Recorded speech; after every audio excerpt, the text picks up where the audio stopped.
বিয়ের দিন তত্ত্ব সাজানোর গুরুদায়িত্ব মানিকের বিশেষ অনুরোধে দীপেন্দ্রই তদারকি করতে থাকল। বন্ধুর বিয়েতে উপহার স্বরূপ নিজের এক হীরের আংটি আলাদা করে তাকে দেবে। মানিক খুশি হয়ে তা বিয়েতে পরবে বলে জানিয়েছে। দিন গড়িয়ে বিকেল এলো। ধীরে ধীরে বরযাত্রীদের দল রম্য সাজে সজ্জিত হয়ে প্রস্তুত হতে থাকলো। লগ্ন যদিও রাতের দিকে, তাও কাঞ্চনপুরের দিকটা খুব একটা সুবিধার নয়। কালাদিঘি চলে নাকি এখনও কিছু মেছো ডাকাতের আনাগোনা দেখা যায়। দীপেন্দ্র তার প্রাসাদের বিশেষ দুটি ঘোড়াকে ভালো করে প্রস্তুত করল। মানিকের বিশেষ অনুরোধ, দ্বীপ যেন ওর পাশে পাশে থাকে। সকালের কাজের ব্যস্ততায় দীপেন্দ্র সবলার কথা একদম ভুলে গেছিল। সন্ধে বরযাত্রীদের যাবার আগে ঘোড়ার লাগাম হাতে কিছুক্ষণ প্রাসাদের দুয়ারে অপেক্ষা করতে থাকলো সবলার। কিছুক্ষণ পর কণ্ঠীবাবুর ঘোড়ার গাড়ির আওয়াজ কানে এলো। গাড়িটি প্রাসাদের সামনে দাঁড়ালো। কণ্ঠীবাবু জানলার কোটর দিয়ে মুখ বার করে জানালেন সবলা উনার সাথে যাচ্ছে। দীপেন্দ্র ঘোড়ার গাড়ির পেছন পেছন যেতে লাগলো। পরে মানিকের বাড়ির সামনে এসে দুই বন্ধু সমান তালে ঘোড়া ছুটিয়ে চলতে লাগলো। গন্তব্য কাঞ্চনপুর।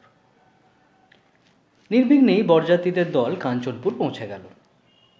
বিয়ে শুরু হলো। হাজারো সাজসজ্জা আলোর রোশনাইয়ের মাঝে দীপেন্দ্র চোখ যেন সবলাকে খুঁজে চলেছে। গাত্রহরিদ্রের সাজের পর তো তাকে ভালো করে দেখাই হয়নি দীপেন্দ্রর। হঠাৎ দীপেন্দ্র পেছন থেকে একটা গলা খাকানির আওয়াজ পেল। ঘুরে দেখল সবলা, ঢাকাই মসলিনের কমলা আভায় আবৃত, ঠিক যেন অস্তাচলের সূর্যটি। স্বর্ণালঙ্কারগুলি যেন স্বর্ণলতার আকর্ষণ ন্যায় এক বৃক্ষকে অবলম্বন করে আছে। কি অদ্ভুত প্রাকৃতিক শোভা! সবলা কিছু না বলে চলে গেল। রাত্রি ভোজনের সময়ও সবলাকে চোখে পড়ল না দীপেন্দ্র।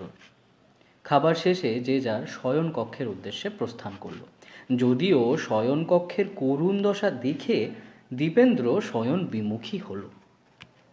সামনে একটা পুকুর পাড়ের নিকট একটু হাঁটতে গেল। পুকুর পাড়ের নিকটে এসে দীপেন্দ্র সবলাকে দেখল।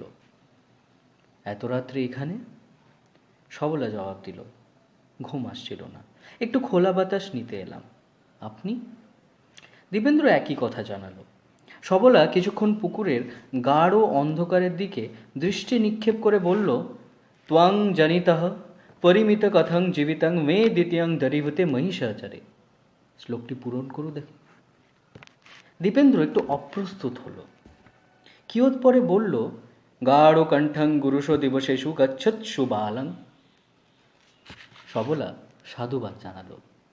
দীপেন্দ্রর কাছে রায়প্রাসাদ দেখার অনুরোধ করায় দীপেন্দ্র একটু কৌতুকে বলল, ওই খঙ্কালচার প্রাসাদে কি আছে দেখার? সবলা যেন উত্তর প্রস্তুত করে রেখেছিল। আমার তো ওই প্রাসাদকে সেই বিরোহী অলকাপুরীর মতো লাগে। সমস্ত শোভা ম্লান করে যক্ষের অপেক্ষারতা। আপনার ওই প্রাসাদে হয়তো আপনাকে খুঁজছে, আপনার জন্য সে অপেক্ষা করছে। দীপেন্দ্র জানালো, আমার মতো কুলাঙ্গারকে খুঁজে কোনো লাভ নেই সবলা।